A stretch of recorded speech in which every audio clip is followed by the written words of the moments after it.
ان اللہ وملائکتہ یصلون علی النبی یا ایہا الذین آمنوا صلوا علیہ وسلموا تسلیما اللہم صلی علی محمد کما تحب وترضی لہ اللہم صلی علی محمد وعلی آل محمد اللہم صلی علی محمد بعدد کل داع ودواء وبارک وسلم۔ حضرت عبداللہ بن عمر رضی اللہ تعالی عنہما سے روایت ہے کہ رسول اللہ صلی اللہ علیہ وآلہ وسلم نے ارشاد فرمایا، کیا تمہیں وہ وصیت نہ بتاؤں جو حضرت نوح علیہ السلام نے اپنے بیٹے کو کی تھی؟ صحابہ رضی اللہ تعالی عنہم نے عرض کیا، ضرور بتائیے۔ ارشاد فرمایا، حضرت نوح علیہ السلام نے اپنے بیٹے کو وصیت میں فرمایا، میرے بیٹے، تم کو دو کام کرنے کی وصیت کرتا ہوں اور وہ دو کاموں سے روکتا ہوں۔ ایک تو میں تمہیں لا الہ الا اللہ کے کہنے کا حکم کرتا ہوں، کیونکہ اگر یہ کلمہ ایک پلڑے میں رکھ دیا جائے اور تمام آسمان و زمین کو ایک پلڑے میں رکھ دیا جائے تو کلمہ والا پلڑا جھک جائے گا، اور اگر تمام آسمان و زمین کا ایک گھیرا ہو جائے تو بھی یہ کلمہ اس گھیرے کو توڑ کر اللہ تعالیٰ تک پہنچ کر رہے گا۔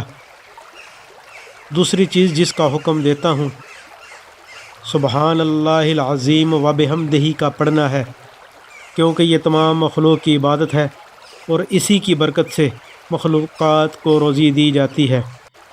اور میں تم کو دو باتوں سے روکتا ہوں، شرک سے اور تکبر سے، کیونکہ یہ دونوں برائیاں بندہ کو اللہ تعالیٰ سے دور کر دیتی ہیں۔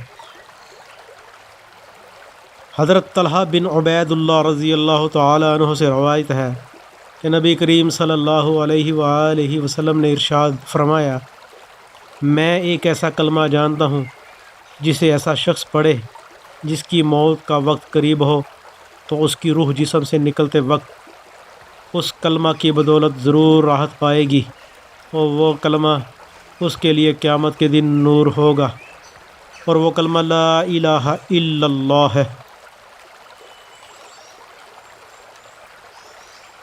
ایک اور حدیث میں ہے کہ حضرت انس رضی اللہ تعالی عنہ سے روایت ہے کہ رسول اللہ صلی اللہ علیہ وآلہ وسلم نے ارشاد فرمایا، ہر وہ شخص جہنم سے نکلے گا جس نے لا الہ الا اللہ کہا ہوگا اور اس کے دل میں ایک جو کے وزن کے برابر بھی بلائی ہوگی، یعنی ایمان ہوگا۔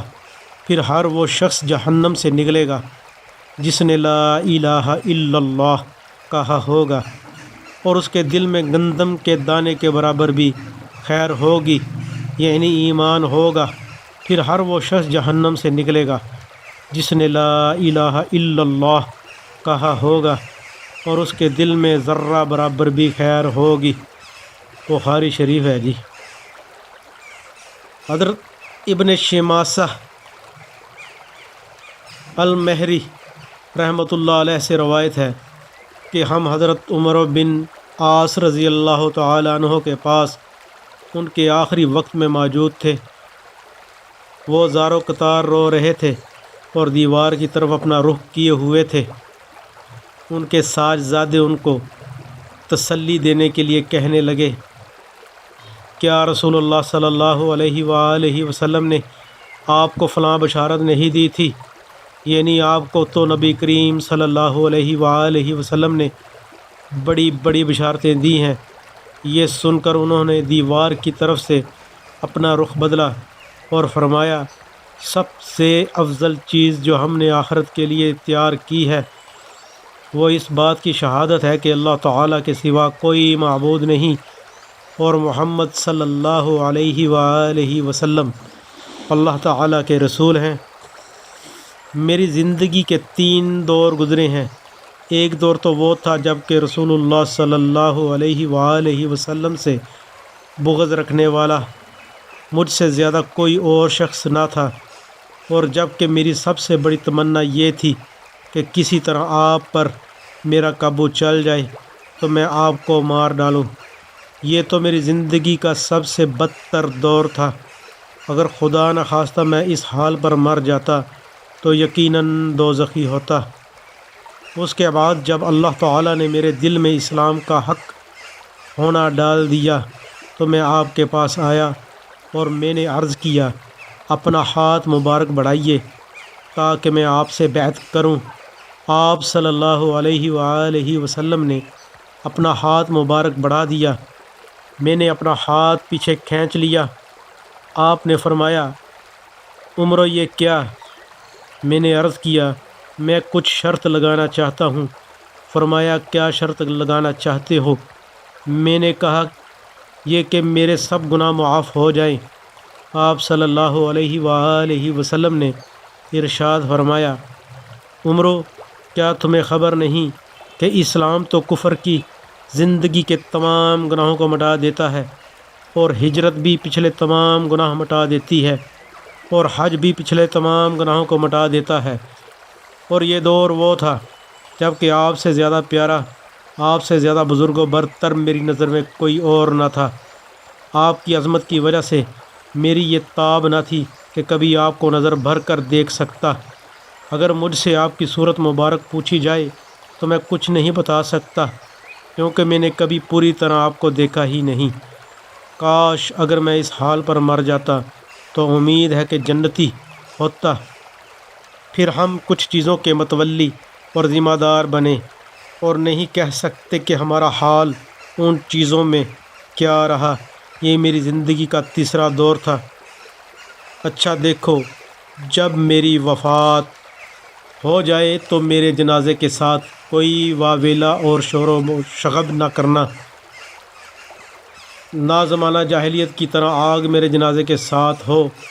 جب مجھے دفن کر چکو تو میری قبر پر اچھی طرح مٹی ڈالنا، پھر میری قبر کے پاس اتنی دیر ضرور ٹھہرنا جتنی دیر میں اونٹ ذبح کر کے اس کا گوشت تقسیم کیا جاتا ہے، تاکہ تمہاری وجہ سے میرا دل لگا رہے اور میں دیکھ لوں کہ میں اپنے رب کے بھیجے ہوئے فرشتوں کے سوالات کے جوابات کیا دیتا ہوں۔ مسلم شریف ہے۔ حضرت عمر رضی اللہ تعالیٰ عنہ سے روایت ہے کہ نبی کریم صلی اللہ علیہ وآلہ وسلم نے ارشاد فرمایا خطاب کے بیٹے جاؤ لوگوں میں یہ اعلان کر دو کہ جنت میں صرف ایمان والے ہی داخل ہوں گے۔ مسلم شریف۔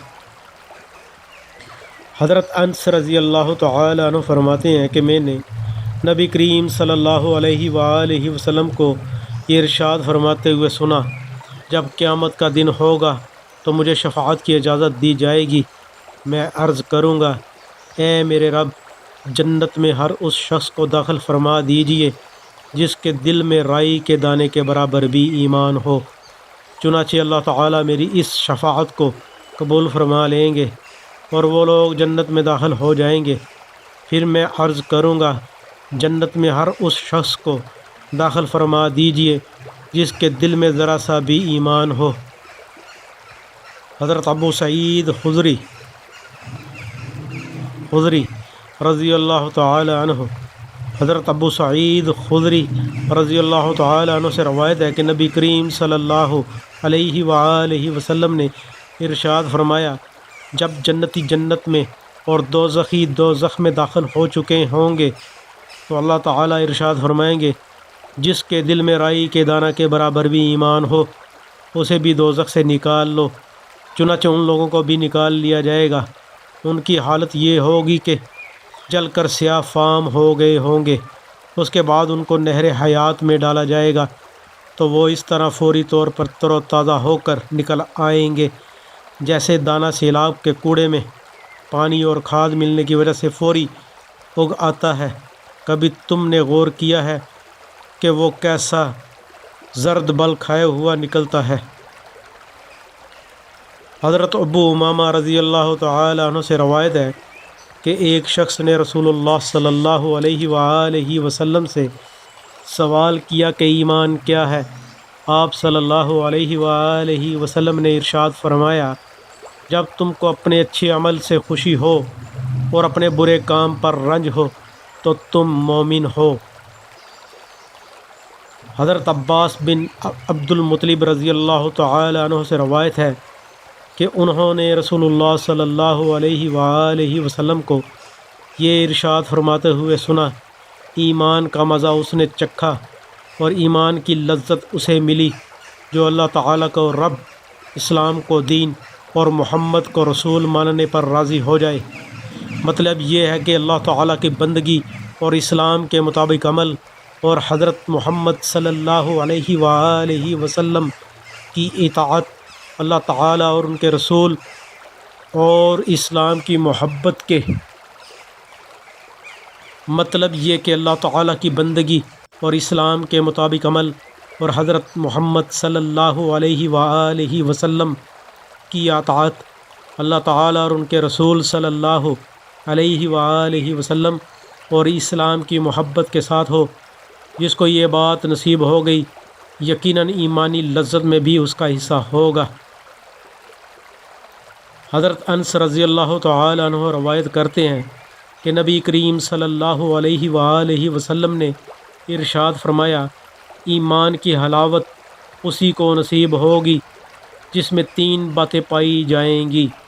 ایک یہ کہ اللہ تعالیٰ اور ان کے رسول کی محبت اس کے دل میں سب سے زیادہ ہو۔ دوسرے یہ کہ جس شخص سے بھی محبت ہو صرف اللہ تعالیٰ ہی کے لیے ہو۔ تیسرے یہ کہ ایمان کے بعد کفر کی طرف پلٹنے سے اس کو اتنی نفرت اور ایسی اذیت ہو جیسی کہ آگ میں ڈالے جانے سے ہوتی ہے۔